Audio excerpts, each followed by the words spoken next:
You used to trust yourself. That's the part nobody talks about. Not the fights, not the confusion, not even the moments where you stood in a room and genuinely could not tell whether what you remembered was real. The part nobody talks about is the before. The version of you that existed before a specific person entered your life and quietly, methodically began dismantling the one thing you can never afford to lose: your trust in your own mind. Think about who you were. You had opinions, and you held them. You had memories, and you believed them. You had instincts, and you followed them. Not perfectly, nobody does, but you moved through life with a basic, functional confidence that what you perceived was real, that what you felt made sense, that your version of events was at least as valid as anyone else's. And then, something changed. It didn't happen dramatically. It never does. There was no single moment where everything broke. It was slower than that, quieter.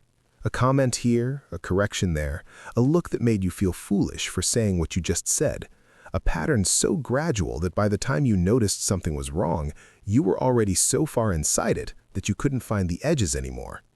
And now, you're here, listening to this, because some part of you, the part that has been fighting to survive this whole time, knows that something has been done to you. Something real, something that has a name. That name is gaslighting. And what I'm about to walk you through is not comfortable. It's not going to feel good to recognize some of this, but recognition is the only way out. You cannot heal from something you can't see clearly. And by the time we're done here, you will see it. All of it, with complete clarity. Because the truth, even when it's hard, is always better than the fog. Let's start at the beginning. Not the beginning of what happened to you, the beginning of how it works. Stage 1. They start with small denials and watch what you do. Gaslighting doesn't begin with an earthquake. It begins with a pebble, something small enough that challenging it makes you look unreasonable, something minor enough that you question whether it's even worth bringing up. They say something cutting, and you react. And then they say, with complete calm, complete certainty, that they never said that, or that you misunderstood, or that you're reading into it.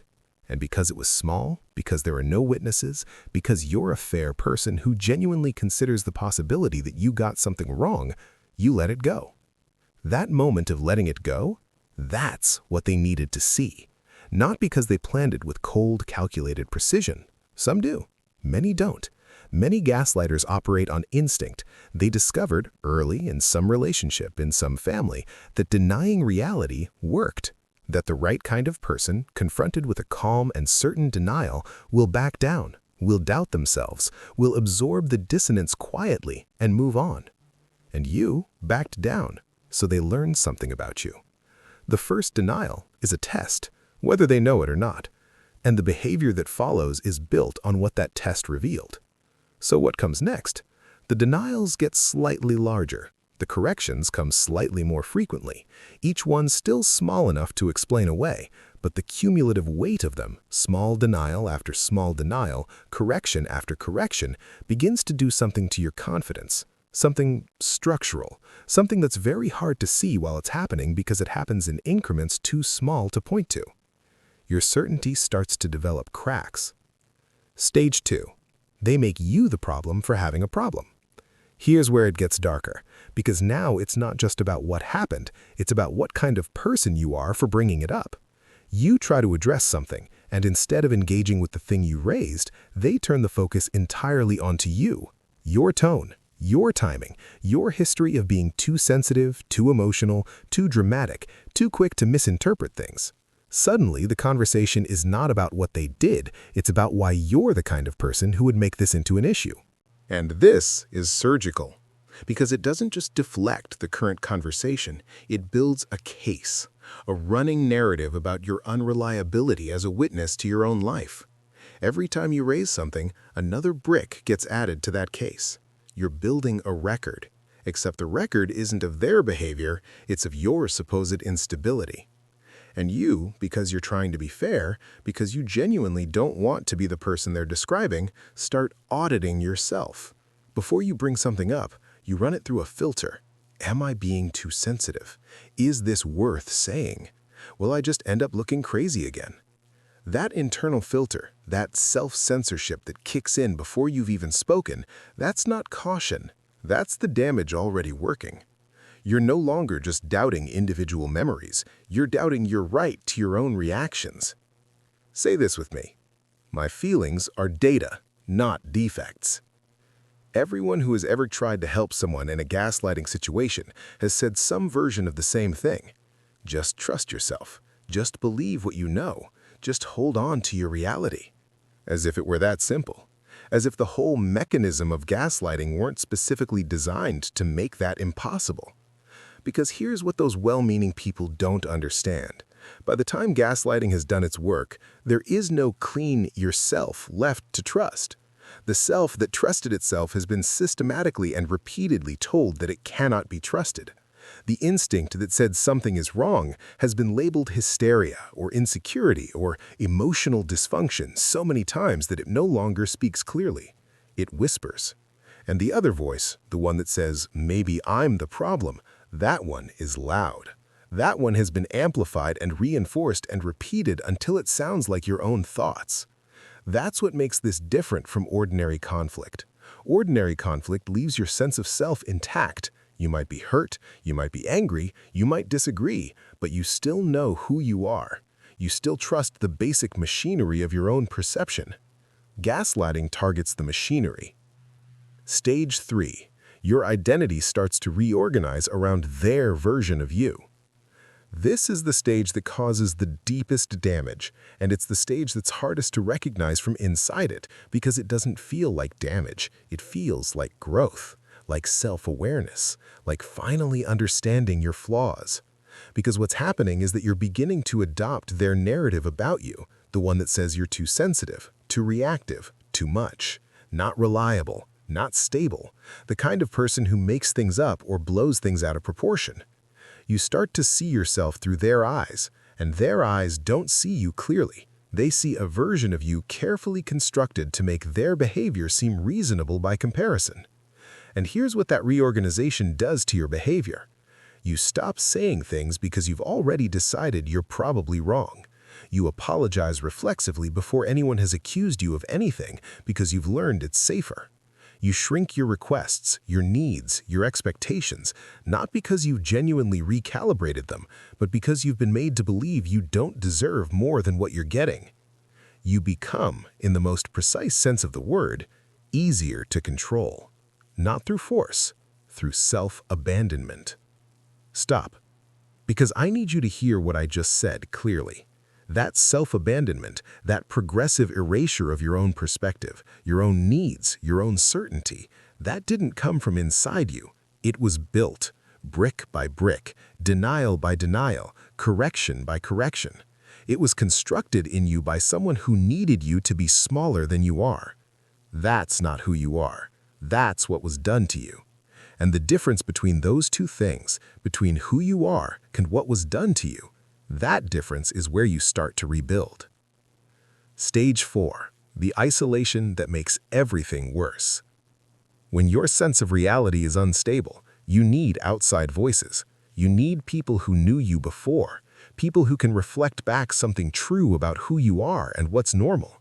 People who can sit with you and say, no, that's not okay. Yes, that actually happened. You're not crazy. Gaslighting, whether by design or by consequence, tends to eliminate those voices. Sometimes it's direct. They push against your friendships. They create tension between you and your family. They frame your support network as people who don't really understand you, who have their own agendas, who aren't good for you. Sometimes it's indirect. You stop reaching out to the people who love you because you're ashamed, because you can't explain what's happening in a way that sounds real, because every time you've tried to describe it, it sounds like nothing, like a series of small moments that individually don't justify how destroyed you feel. So you stay quiet, and the circle gets smaller. And in that smaller circle, with fewer outside mirrors, their version of reality becomes the only version available. The distortion becomes the baseline. The fog becomes the air you breathe. Repeat after me. I deserve people who confirm my reality, not erase it. Now, here's what rebuilding actually looks like. Not in theory, in practice. what gaslighting has actually damaged and what it hasn't. The most important thing to understand as you begin to come out of this is what was actually harmed and what remains intact. What was harmed? Your trust in your perception, your confidence in your memory, your instinct to speak up when something feels wrong, your sense of what you deserve. These things took damage, real damage, and rebuilding them takes time and it takes intention. What wasn't harmed? Your capacity for those things. The ability to trust yourself wasn't destroyed, it was suppressed. The instinct to speak up wasn't deleted, it was silenced. Your sense of worth wasn't erased, it was buried. This is not a small distinction. Suppressed is not the same as gone. Silenced is not the same as dead. Buried is not the same as lost. Everything that was taken from you is still in you. It has been waiting, under the weight of everything that was piled on top of it for permission to surface. This is where that permission begins. The first step, start documenting your reality. Not for a court case, not to prove anything to anyone else, for you. When something happens that feels wrong, write it down, the same day. What was said, what was done, how it made you feel, what your instinct told you in the moment. Not an analysis, just a record. A simple, dated, honest account of your experience as you lived it.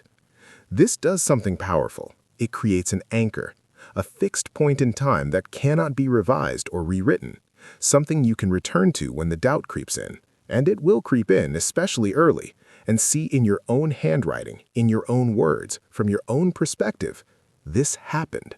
I was there. This was real. Over time, that record also reveals patterns. And patterns are what transform isolated incidents, each of which can be explained away, into something undeniable, something you can see clearly and hold steady. For record is the beginning of trusting yourself again. The second step, reintroduce outside perspective carefully. Not everyone is safe for this stage. You need people who will tell you the truth without an agenda. People who loved you before this started and whose picture of you predates the version that's been constructed. You don't have to explain everything at once. You don't have to justify how bad it was or convince anyone of anything. You just have to let yourself be seen by someone who sees you clearly. Start small, a conversation, a coffee, a message to someone you've been distant from. Not to talk about any of this necessarily, just to be in the presence of someone who knew you when you trusted yourself. That proximity alone begins to do something. It reminds you, in a way that nothing else can, of who you actually are. And as that picture becomes clearer, the real you, not the version that was managed and minimized, the other picture, the distorted one, starts to lose its hold. The third step, reclaim your anger. This one surprises people, but it's essential. Somewhere in this process, probably early when the first denials started landing, you felt something. Not just confusion or hurt, but something sharper, something that knew this was wrong, that knew you were being treated in a way that was not acceptable. And you suppressed it because you were taught that anger is dangerous or unfair or evidence of the instability they kept accusing you of. So you swallowed it. And what got swallowed with it was your conviction that you had the right to be treated better. Reclaiming that anger, not to weaponize it, not to burn anything down, but to feel it clearly and let it confirm what you already know. That is an act of self-restoration. Your anger in this context is not dysfunction. It's a compass. It's pointing directly at what was done to you and saying, that was not okay. You deserved better. You still do. Let it say that. Let it be right. The fourth step, understand that recovery is not linear. There will be days where everything is clear and you feel something close to like yourself again. And there will be days, sometimes right after the good days, which is the cruelest part, where the doubt comes back, where the old voice returns and starts building its case again, where you wonder if you've been unfair, if you imagined it, if maybe they were right about you after all. Those days are not evidence that you're not healing, they're evidence that you are. Because healing from something this deep is not a straight line from broken to whole. It's a process that moves forward and doubles back and moves forward again, each time a little further, each time the doubt a little quieter, each time the clear days a little longer. The return of doubt is not a relapse. It's the last resistance of something that's losing its grip. Hold your ground on those days. Go back to your record. Call someone who sees you clearly. Stay inside what you know to be true until the fog passes.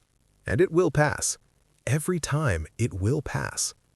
You came into this in a fog, unsure of your own memory, unsure of your own reactions, carrying the accumulated weight of being told over and over in ways too small to point to and too persistent to ignore that you could not trust yourself. You were not broken. You were targeted, specifically, deliberately, or habitually, which is no less harmful, because of your fairness, your empathy, your willingness to doubt yourself before you doubt someone else. That quality, the one that made you vulnerable to this, is also one of the finest things about you. And it doesn't have to be a liability. Not anymore. Not once you know what it looks like when someone is using it against you. The fog wasn't yours. It was placed on you. And you just walked out of it. If this reached something in you, if somewhere in these words you recognized your own experience and felt maybe for the first time in a long time that you're not crazy, share this. Because someone you know is still inside the fog right now, still doubting themselves, still waiting for permission to trust what they know. Give them this. The most dangerous thing about gaslighting isn't what it does to your memory. It's what it does to your courage. Take yours back.